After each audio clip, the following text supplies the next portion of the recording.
Day 14 in Ukraine, Russian troops encircling Kyiv, the capital city, but still unable to take it over at this hour. Putin reportedly growing frustrated, but U.S. intelligence officials saying he cannot afford to lose this war he has begun.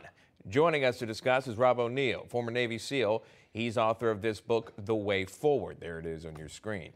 Rob, good to see you, and thanks so much for coming on. Always good to get your expertise on this. I kind of want to hone in, if I can, with you on Kyiv and what's happening there as troops continue to get closer and closer. It's been reported militarily that the fighting would change up, and this could get essentially bloody, if you will. If Russian troops get into Kyiv, the fighting would become more intense. And what's more is many military officials are saying if the Russian presence gets closer to Kyiv, something could happen as far as an attack on the capital. A full-on attack could happen within the next 24 to 48 hours. How important is holding Kyiv? Thanks for having me, Sean. Always great to be with you. It's very important, but the Russians are actually at a disadvantage once they get into an urban environment, especially as infantry, especially as an infantry who cannot fight at night, because they're not just dealing with 360-degree security. They got to look up and down, underneath stuff, and everywhere. They're everything from car bombs, improvised explosive devices and whatnot. Plus, the Russians right now, from what I'm getting, from what I'm hearing from inside, is that the morale is completely shot right now. Their communications are down. They can't do anything encrypted. They don't have night vision, all that stuff. And it's vital for the Russians to take Kiev. But if they can't do it, they're going to be left to just trying to destroy the place, which is going to be bloody for both sides, but also horrible for the city. It's a bad spot to be in. I wouldn't want to go door to door, street to street, block to block with some of these basically unmotivated conscripts that Russia has fighting for them right now. And the Ukrainians have all of them around the world. They're there to defend. They got a great speech from their president. They kind of hold the cards now.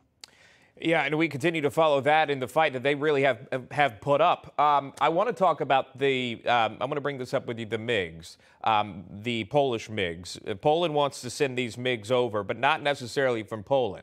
They want to send the MiGs to the United States and then have the United States send them over.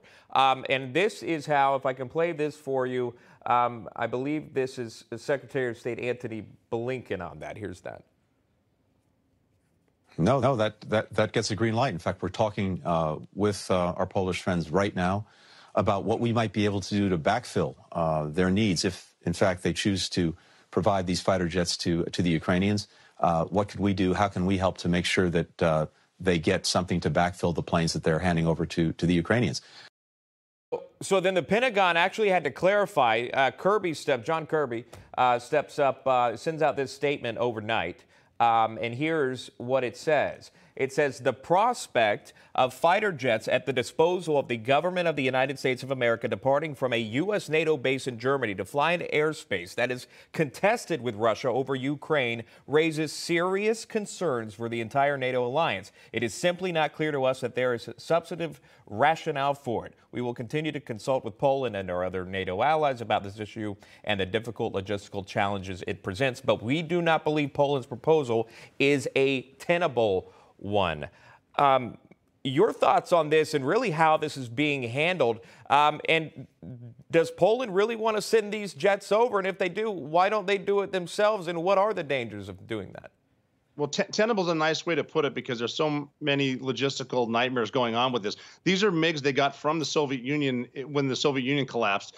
They want to be backfilled with our F-16s, which we don't have enough to do. They want to get them to Ramstein Air Base so we can have our pilots maybe flying more because they're launched from an American base. The simple question is, who's going to fly them in? If you got a Polish pilot flying them in and they get contested with a Russian pilot, one shoots the other down, now that's NATO, boom, involved in a fight with Russia. You bring in the NATO forces. So do you bring Ukrainian pilots out and teach them how to fly them because there's different intricacies with these MiGs compared to the ones they have? This is not as easy as saying green light, take them, because who's going to fly them? Where are you going to put them? Where are you going to land them? When you fly in contested airspace, you're going to shoot them down. What are you going to do? There's so much complicated with this. And just for the NATO forces to say, well, we'll take them to Ramstein and fly them in from there, that brings us in. And when it's all said and done, this is not a NATO country being Ukraine. This is kind of Europe's problem. It's horrible what's happening, but they're always trying to drag the United United States into it like this? You tell us how we can get them there, and I would hope that NATO would help and Europeans would help, but why does it always got to be a United States airbase? I don't understand that. We'll leave it right there. Excellent points there. It can get convoluted and nuanced at times. It seems nice, hey, send the jets in, but if you look at how it's being done, that would put NATO and America in harm's way. At least a lot of military officials point that out, and you as well. I appreciate that. Rob O'Neill, good to see you, sir. Thank you for your time. Good to see you. Thanks, Sean.